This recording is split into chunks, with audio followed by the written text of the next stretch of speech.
efficiency.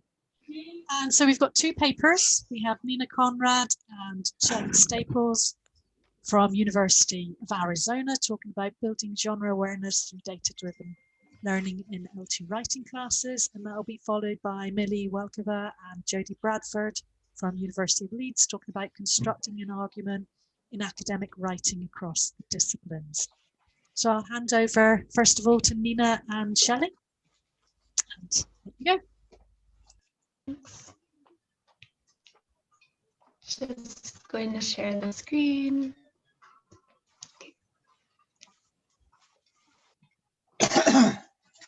Great. Well, thank you. Yeah, that looks great on my end. Thanks, Nina. Thanks so much for joining. We're especially grateful, as I was mentioning, it's 6:30 in the morning here. So we're here at University of Arizona. I'm an associate professor in the English department, and I teach in the MA TESOL and second language acquisition and teaching programs. Nina is a PhD ABD in the SLAT program and a teacher of the courses that we're going to be talking about today. I'll also just mention that I'm currently the director of the courses that we're talking about, and we have about 400 or 500 to 500 students a semester in these courses. They are almost entirely international students, and they are English as an additional language learners. So that's a little bit about the context. I'll talk a little bit more about that in just a minute. We also just wanted to say, we know this context is going to be a little bit different for a lot of you because it is in the US, but hopefully you can see ways that you can incorporate some of these ideas into your own context as well. Next slide. So before I start, I also want to recognize the other graduate students that have worked with the project, as well as undergraduate students. Oh, can you go back? As well as undergraduate students here, and then our funders, the Center for University Educational Scholarship.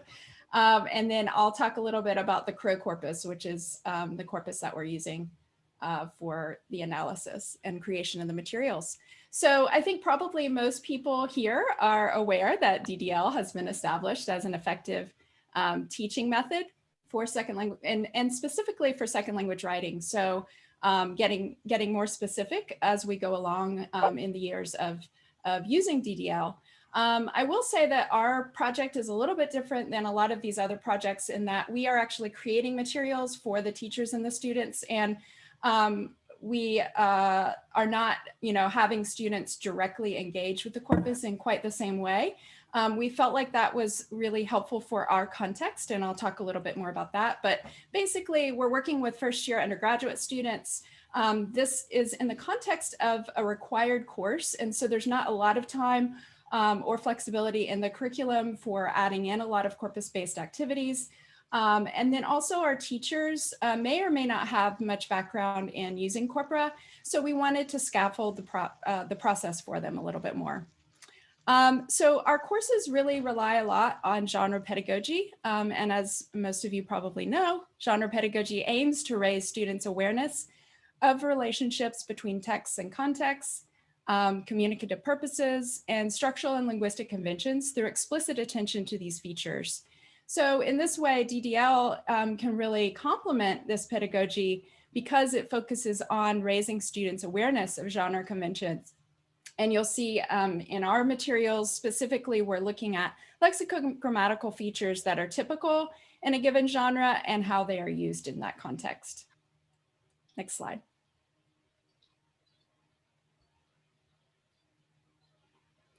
We also wanted to say just a little bit about learner corpora because we are using a learner corpus, and the reasons why we think this is particularly well suited for a genre-based approach in second language writing instruction.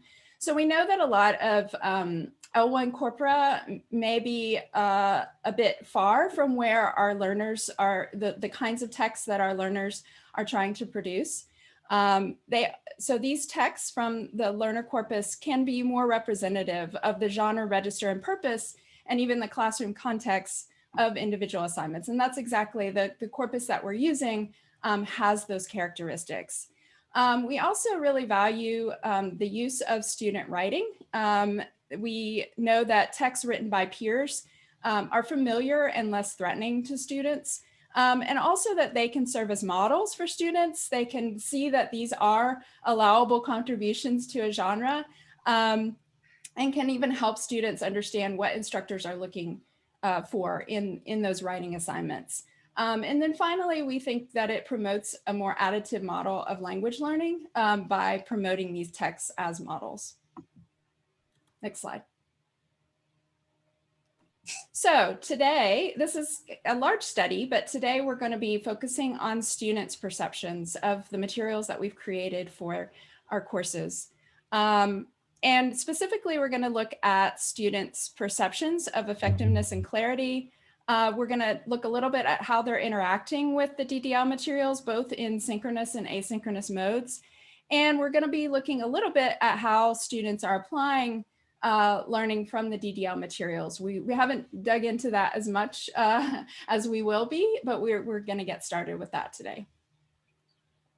Next slide. All right, so the corpus and repository of writing, this is the corpus that we used. It's actually much larger than what is presented here. We have over 10,000 texts, over 10 million words. So, and it's a freely accessible corpus. If you would like to access it yourself, there's the website, and you just need to sign up for an account. It's completely free. We just want to protect our students' texts. And so for this project, this paper, we're looking at a literacy narrative and a genre analysis. These are two common assignments in this context. Next slide. So first year composition for second language writers. Again, we recognize this is a quite American phenomenon, but we do have these as required courses for all students across the university. This is important because not only do our international students take these courses, but they also take, the domestic students also take these courses. So we have 3 courses actually available to our, for our second language writing component. Depending on where the student is placed, they will either take 3 or 2 courses.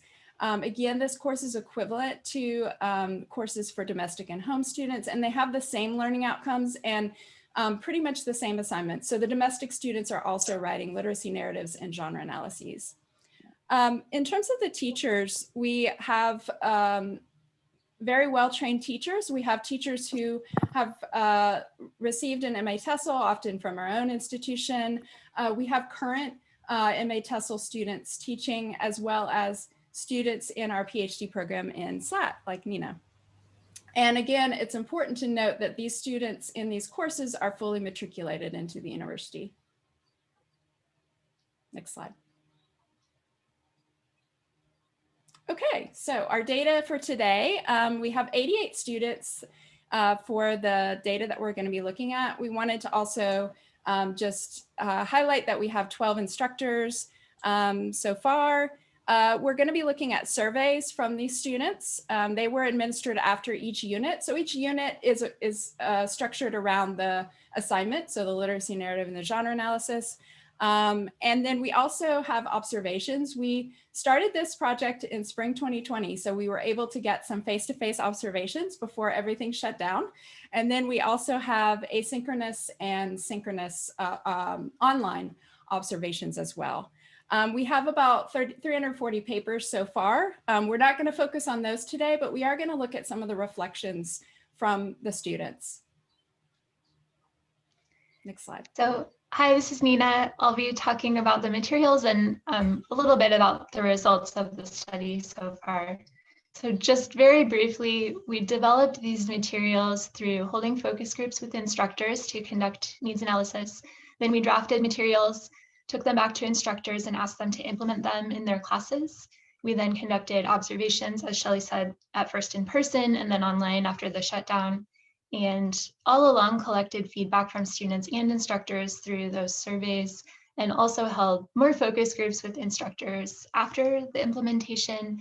And throughout the process, we've been revising the materials as we go. So based on the instructors' initial feedback, we developed 4 different types of corpus-based activities. The first are activities that focus on frequency data, to highlight features of a corpus, or sorry, of a genre, such as frequent words that are used in that genre, engrams, or sometimes keywords. By comparing two genres, we can see which kinds of words really capture what that genre is about. The next type of activities are use longer excerpts from assignments to highlight some feature of a genre. Then we have activities based on IDDL concordance lines, which are embedded concordance lines with only 20 instances. And these are used in attempts to balance the affordances of both paper-based and computer-based concordance lines. And then we have activities using what we call concordance lines, named after our own corpus, which are 2-sentence excerpts of complete sentences with a keyword highlighted. And these are particularly useful for looking at how transitions work across two complete sentences. And they were developed in response to one instructor's point that with traditional concordance lines, there's not always enough context for students to understand how a word is functioning in context. So I'll show examples of each of these different kinds of materials. First, this is an activity using frequency data to look at the verbs think, know, and feel, which are some of the most common verbs that we found in language or literacy narratives. And the accompanying activity asks students, first of all, to read the data in this chart, and then to reflect on what they can learn from this quantitative data about the kinds of statements that are made in literacy narratives, and who they think performs these actions in the language narrative. So we're helping them to recognize that this is a personal narrative. Oops. Next is an example of an activity using a longer excerpt from a text. In this case, we're asking students to read a passage, and the highlighted sentences are ones in which both past tense and present tense are used, even though this writer is talking about events that happened in the past. So we ask students to recognize which tenses are being used, and then to discuss why these two tenses might be mixed together when we're talking about past events. This is an example of one of our IDDL activities using the embedded concordance lines. These are embedded in the learning management system that the students take all of their, or most of their courses through. And so when students are interacting with this activity, they can sort by the word before or after the highlighted keyword. In this case, we're looking at the use of is and was, again, in the language narratives, and asking students to notice patterns in the language surrounding these two verbs, and then think about why each of the verbs is being used, what functions they're performing, and then turn to their own draft that they've written at this point in the unit and think about and highlight the verbs that they're using in their own work. And finally, here's an activity using concordance lines. Again, these are 2-sentence excerpts with the feature that we're trying to highlight, highlighted or indicated. So in this activity, we are asking students to compare the use of just this as a demonstrative pronoun with the use of this plus a summary word. So we ask them to identify what this refers to in the first 3 sentences, which requires them to read the previous sentence to know what's being referred to there.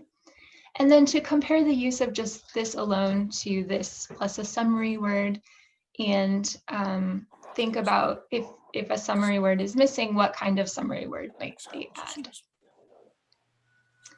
So I'll share some of the results and then turn it back over to Shelley.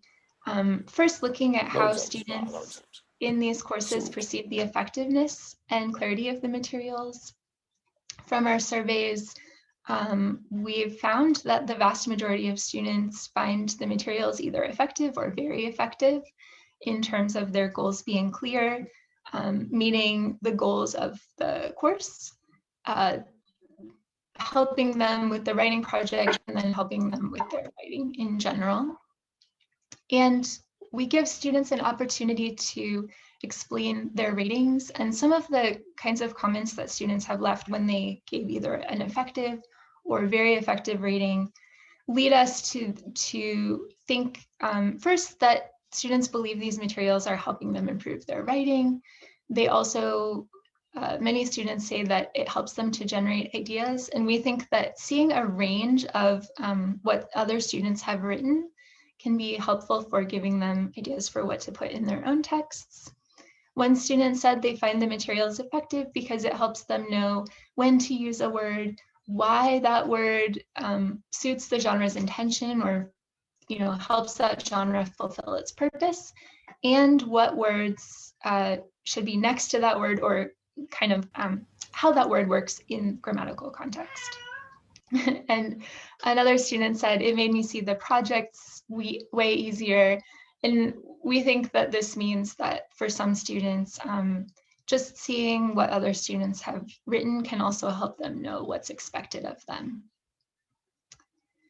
Some students had suggestions for future use. One student suggested activities that could help with structuring their assignments. So maybe a more macro level look at the genres we're asking them to write.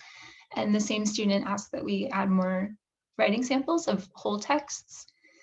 There was a request to represent more genres. One student said they would like it if all the sentences provided in the activities were complete. So again, this is a reminder that in traditional concordance lines, sometimes students don't have enough context to understand how a word is being used. And then some of the comments were just complimentary, saying, everything's working well, or even a request to use more corpus-based materials. So I'm going to hand it back over to Shelley to talk about the next set of results. Thanks, Nina. So next we want to look a little bit, show you a little bit about how students are interacting with these materials in both synchronous and asynchronous modes of delivery. Next slide. So here we have an example of some of the interaction in the Zoom chat. I'm not going to spend a lot of time on this. We got our 3-minute warning. But basically, we just wanted to show here that these activities can be used in online synchronous classes, and that the chat is a helpful way to generate discussion around these different activities. So here you can see that the students are both talking about the activity itself, but also connecting it to the larger assignment. So here they're looking at genre analysis. Next slide.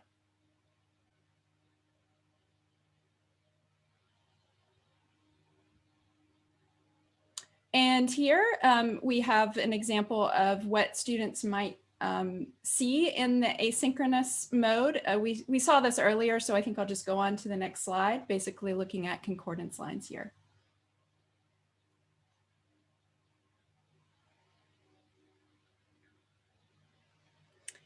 So here we can see that the students are interacting with the questions in ways that allow them to, again, not only kind of pinpoint the specific language use, but also connect it to broader contexts for the assignment. So here we're asking them to see whether the adjective in the concordance lines are being used for to describe audience, purpose, or genre, conventions of the genre, and the student is providing their observations on that. Next slide.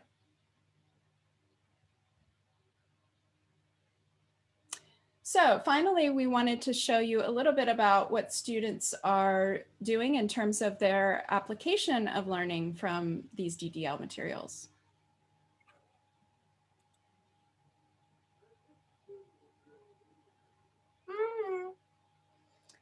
So we have here some examples from reflections on, these are reflections that are written at the end of each unit, and we pulled out some of the reflections that specifically referred to the corpus-based materials. So the students were not prompted to just talk about these materials, so we see this as a good sign in that they are choosing to highlight the effectiveness of these. And here we can see two students who are talking about how they made choices about verb tense based on the materials.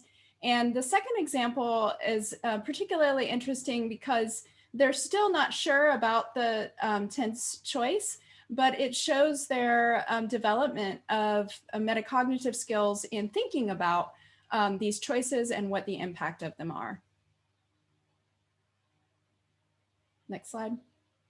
Okay, and I think I'll just skip this one because we have only 1 minute to wrap up, but overall, our takeaways, this was a successful pilot of the materials. After the first phase of the implementation, we did want to note that we added more contextual information about the corpus and the kinds of activities that the students would be asked to complete. And also that we introduced these at a point in the semester where students were starting to learn about genres and introduced the corpus activities as a way to do genre analysis. We also we created these DDL activities to help students understand their assignments as instantiations of genres and to see themselves as authors of the genre. So we think that's very powerful. Next slide. Okay, so some ideas for modifying these for different contexts. I think we can think about the 4 types of activities that we might do. So first of all, doing this kind of needs analysis alongside finding or compiling an appropriate corpus. We then explore the corpus to create and examine concordance lines, search for excerpts to illustrate concepts, and then created questions to scaffold learning. So all of these steps are really important and they all take time and effort. We recommend that you introduce students to the corpus and the types of analysis they will be doing. So introducing them to concordance lines and how to read them, for example, making connections between DDL activities and other activities in the course. So we found this was very important to allow students to apply their learning from the DDL activities. And so, you know, this can be done when students are writing or revising their own drafts.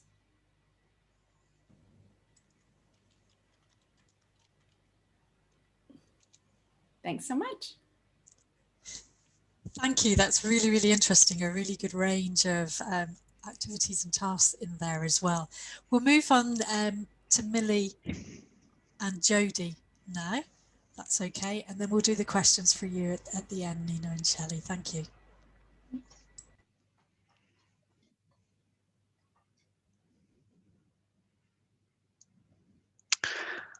Okay, can we start? Yep.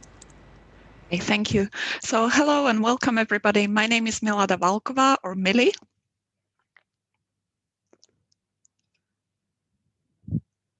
Jodie? Sorry, let's just start again. I was on mute there. Okay, so everybody can hear everybody now. Okay, yeah. So let's start again, and hello and welcome everybody again. My name is Milada Valkova, or just Millie. And my name is Jodie Bradford. Nice to see you all today. We're from the University of Leeds, and we'll be talking about constructing an argument in academic writing across disciplines. Okay, so today's plan, we're going to divide it into 6 sections. I'm going to start with a brief rationale and our inspiration behind this project before Millie moves on to models of argument from literature. And these, of course, provided a foundation for our projects for comparing and contrasting our results. I'll talk a bit more about our methodology and, of course, our methods for our textual analysis, and then our results. And at this point, we'd really like you to refer to our handout, which I believe Millie has just shared in the chat. So when we get to that point, we'll ask you to take a look. It's a little bit too detailed to put on these slides. I'll continue then with some potential pedagogical implications for EAP before Millie finishes off with a roundup and future journeys. So let's begin with our rationale. Now, Millie and myself are full-time EAP practitioners at the University of Leeds, and a lot of our inspiration does, of course, come from the classroom and working with students and across different courses that we've worked on. So we've worked on a variety of courses, and often argument as such an important area of discourse is taught explicitly on these courses, and some of them do result in an argumentative essay. And we began to question the way we were teaching argument. And of course, we wanted to situate our study by reading around this very complex rhetorical device in academic writing, but of course also because it's so pervasive across the academy. And to be honest, a lot has been written about the use of meta-discourse in argumentation, and we wanted to see if we could move beyond this and see if we could identify argument structures which define argument within academic writing across disciplines. So we also wanted to investigate not only differences between what we might call harder and softer disciplines, but also those which are a bit more argumentative and those that are a bit more experimental in terms of the kinds of writing that are more illustrative of facts and findings, maybe more scientific traditions. So as a basic starting point, let's take Lee and Deakin's 2016 definition of argument, which is developing and defending a position, appealing to a reader's logic and emotion, anticipating and countering a reader's reactions, and aligning with or distancing oneself from cited sources. Now, Millie's going to explain a bit more about our definition of argument in terms of our project. So as Jody said, we took Lee and Deakin's definition as our starting point, and that means we are looking at argument as something more than arguing for or against a side of an issue. And we therefore see argument as developing a position which is pervasive in academia and goes beyond just the genre of argumentative essays. So we see argument in other academic genres as well. And for example, the British Researcher Development Framework includes argument construction as one of the core skills a researcher needs to develop, which clearly suggests that argument is more than just arguing for or against in an argumentative essay.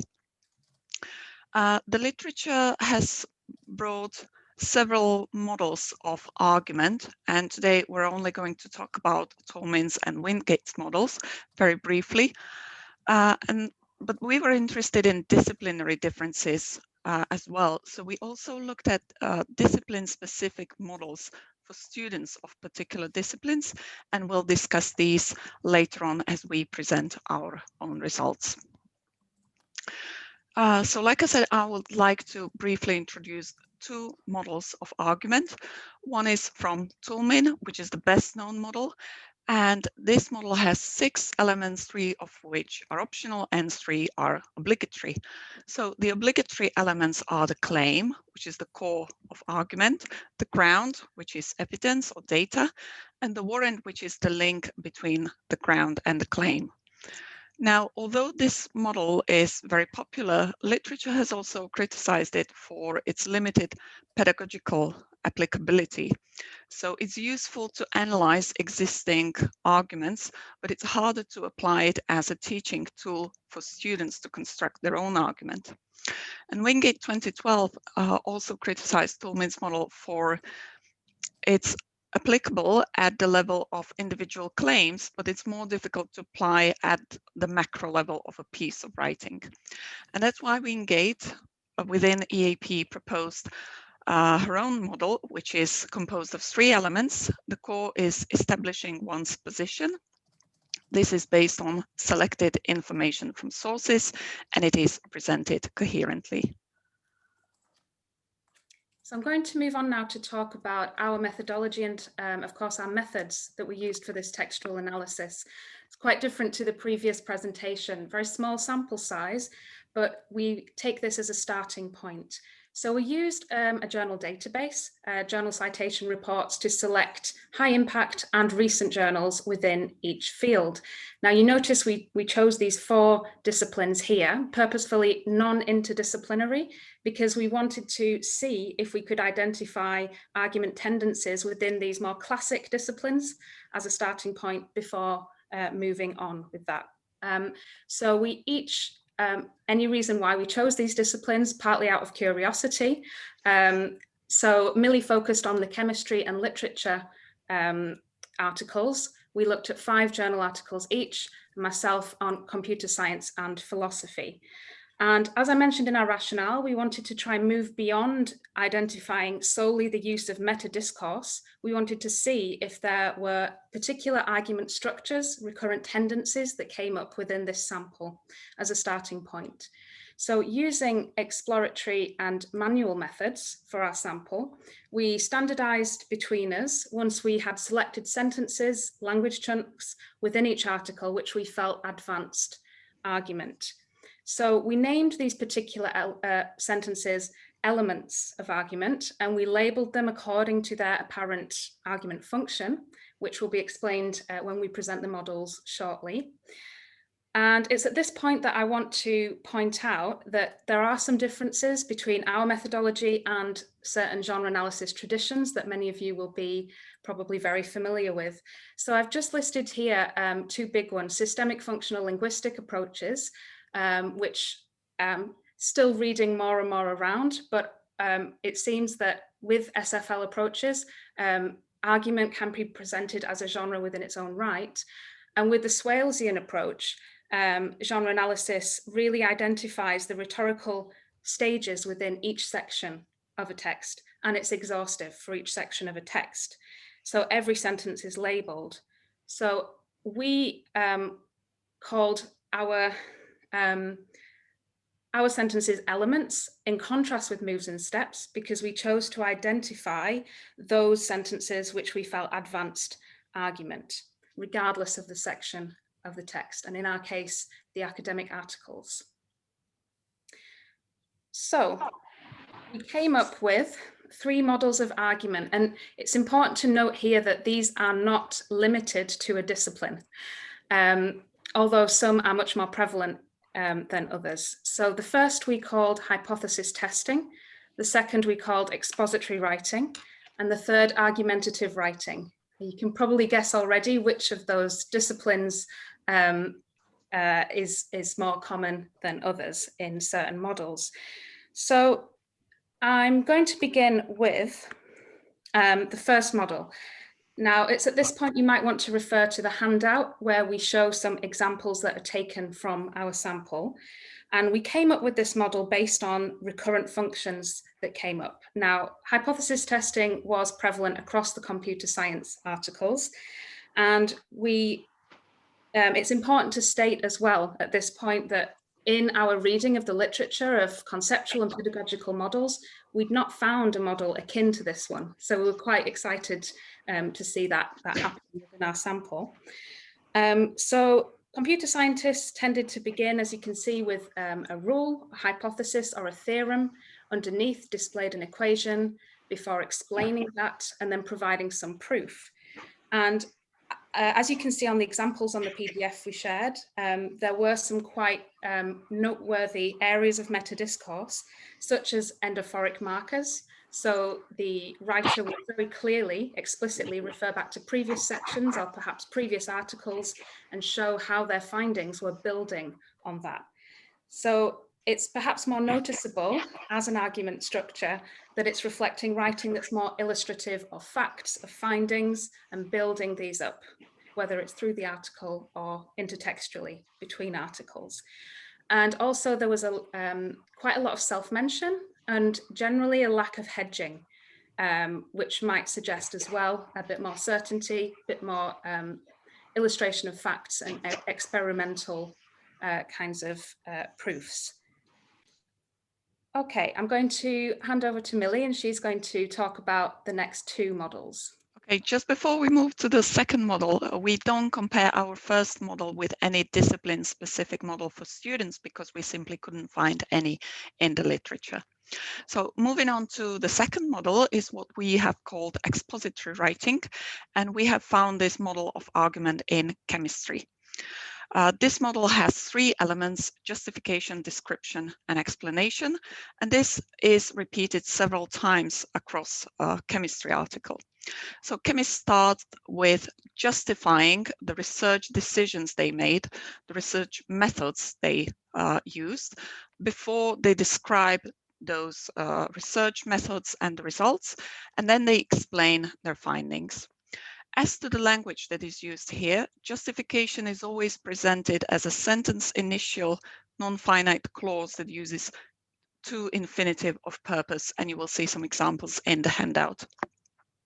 There's also a lot of meta discourse. So just like computer science, chemistry uses self-mention to show the writer's contribution to the discipline.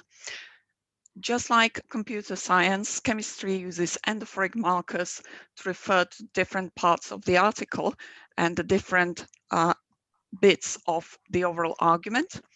Unlike computer science, chemistry does use hedging to tone down claims. And we also found some examples of attitude markers when chemists presented some findings which were unexpected. Now, when we looked at a discipline-specific model for students of chemistry, we found one in Sampson and Walker 2012. Now, Sampson and Walker's model has 3 elements: the claim, the evidence, and a rationale. And this reminds us of Toulmin's model, because the claim is the claim, the evidence would be the ground, and rationale would be the warrant. This is very different from what we see in expert writing in our model, because although the evidence could be understood as the same as description, the claim and rationale are very different from justification and explanation. So why do we see this mismatch between the two models? Well, we think that's because of the role that experts and students play in the discipline. So experts are expected to justify the research decisions which they had the authority to make, and they are also expected to explain their findings to show their contribution to the discipline. Whereas the students are only expected to show their understanding of the discipline. So we think we can explain the differences by the different roles that students and experts have in the discipline. Moving on to the last model is what we have called argumentative writing, and we have found this model in both philosophy and literature, so 2 disciplines. This model has 5 elements, but the first one is optional. So the first one is the writer's position, which is the overall argument of a paper, and it typically occurs in the introductory section of an article. But not all writers decided, in our sample, decided to spell out their position, overall position, so that's why this element is optional. The next 2 elements are evidence and individual claims, which again are repeated several times across the paper, and the claims build up to the writer's position if it's there. And these are then followed by 1 or more counterarguments and rebuttals which refute the counterarguments. As to the language that is used, evidence and claims are presented through the language of cause and effect. Again, see the handout for some examples.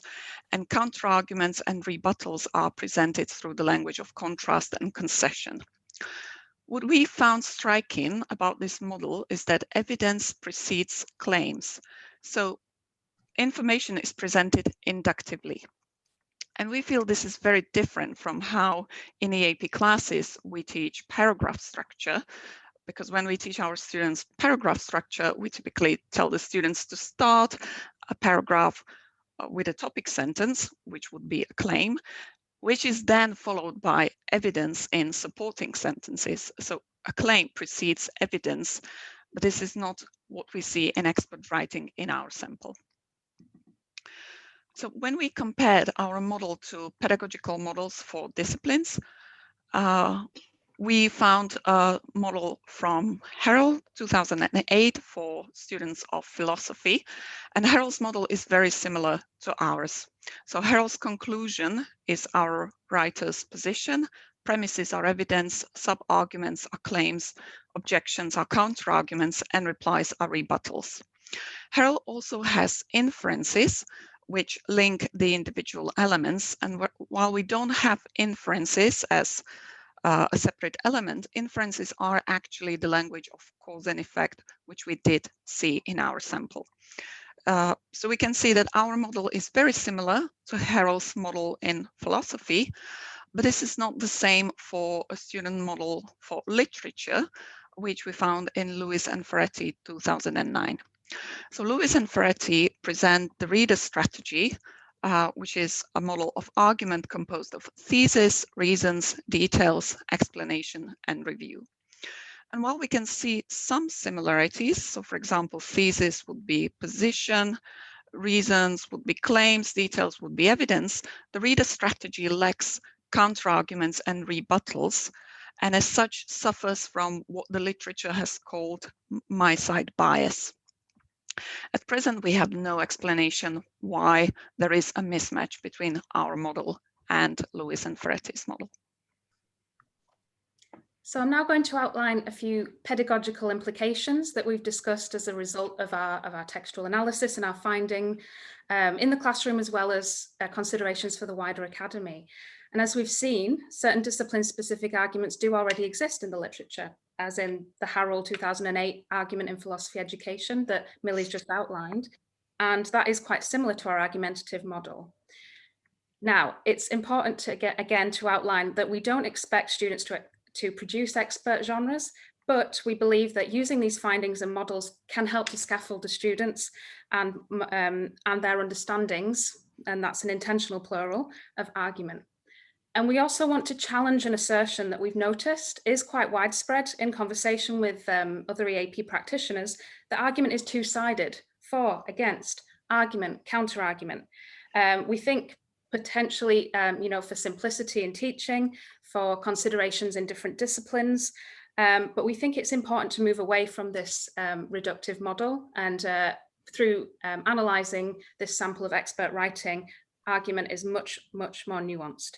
And as Millie's already explained about elements of coherence within the classroom, perhaps again, to help our students to think through, we might present this quite reductionist model, this more deductive argumentation structure, but in reality, inductive argumentation structure exists too. So why not introduce this nuance into the classroom?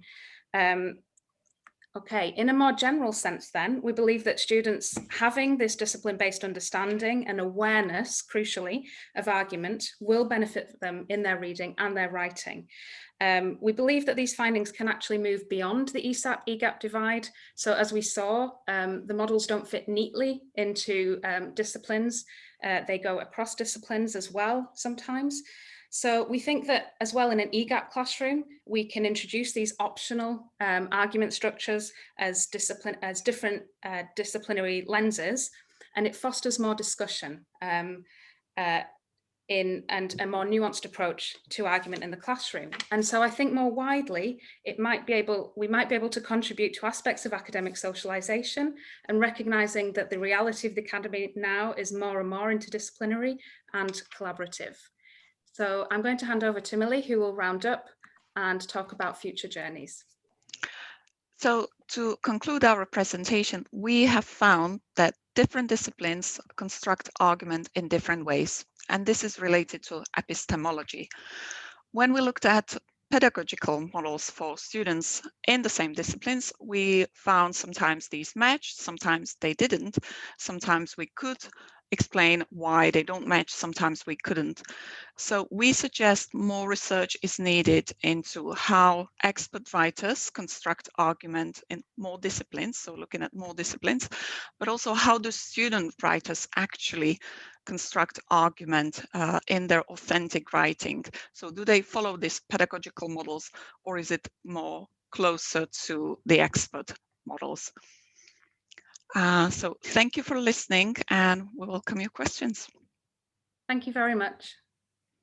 Thank you, Jodie and Millie. That's really interesting. Both talks have very strong, clear pedagogical implications there. There are two questions for Jodie. For Nina and Shelley, which if it's okay, I'll just start with those because in case they get lost. So there's one that's asking from Bennett, are students also encouraged to consult the Crow interface for themselves? Yeah, so we don't discourage them, but we don't necessarily encourage them. We don't have a lot of time built into the classes to do the kind of scaffolding that we know is required to help students use the corpora. I'm really thinking though about taking a quick links approach. So thanks for all of your work. And it's inspiring me to think about how we could use that as a next step kind of scaffolding for both students and teachers to think about common areas that they might want to consult in the corpus. Great. Thanks, Shelley. Did you want to ask anything else, Bennett, with that? No, I'm just happy that Quick Links was mentioned. Yeah. Yeah, it's a great project. For anybody who doesn't know about it, you probably all do, but yeah, and I think it shows, like, and your work also shows the need for that scaffolding, and that's really what I think this project has. I've responded to that both as from a teacher perspective, my own work in this kind of context where there's just so little time to build these things in, and then also with the teachers who are not all trained in using corpora. Thank Great. you. When are you on, Bennett, again? Saturday afternoon. Yeah, okay. Come and hear about the quick links. Okay.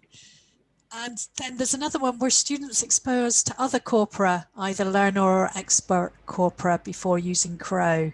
Is that a similar answer in terms of time? That was from Jenny. Yeah, thank you for that as well. So we don't in this class. Another class, we introduced them to the COCA corpus. So this class that we're presenting on now is really one of the major outcomes is genre awareness. For this other class, which is kind of the predecessor to the class that we've been talking about, there, one of the major focuses is on register awareness. And so COCA is really great, of course, to illustrate those differences. And so we start them out looking at differences between COCA and actually the Crow corpus, so that they can kind of see what students are doing and how that lines up with patterns that can be found in speech and writing in COCA. Can I take Chair's prerogative and ask, sorry if I missed it in the beginning, what's the composition of the corpus in terms of genres and how were they defined? Nina, do you want to take that one? Sure, although I might need some help with numbers. There are a number of genres represented in the corpus, but I'm not sure how many. Shelley, do you know the total? About 20 different genres. Yeah, from essentially three different courses. And genres are defined, well, I'm not sure if they're defined differently for the corpus than in my work, but we would think of a genre as having, first of all, a specific purpose, and then a specific audience, and representing a register. So those are the things that we look at with students, thinking about the rhetorical situation for a given genre, and then yeah, I was just wondering if there's any comparison with Nesi and Gardner's work on the disciplinary genres, the genre families. Yeah, so I actually did, so just to tell you a little bit more about what's presented in the corpus and the online interface, we basically take the teacher's labels, and we're using those, the assignment labels, because we know that those will resonate with the teachers. But I actually did a project with my colleague, Chris Tardy, where we used the Crow corpus, and we tried to categorize them according to two frameworks, one of which is Nesi and Gardner's framework. So it was really interesting to see how those first-year writing genres lined up with some of the more disciplinary writing genres. And what we found was, there were definitely a number of them that were a little bit mixed.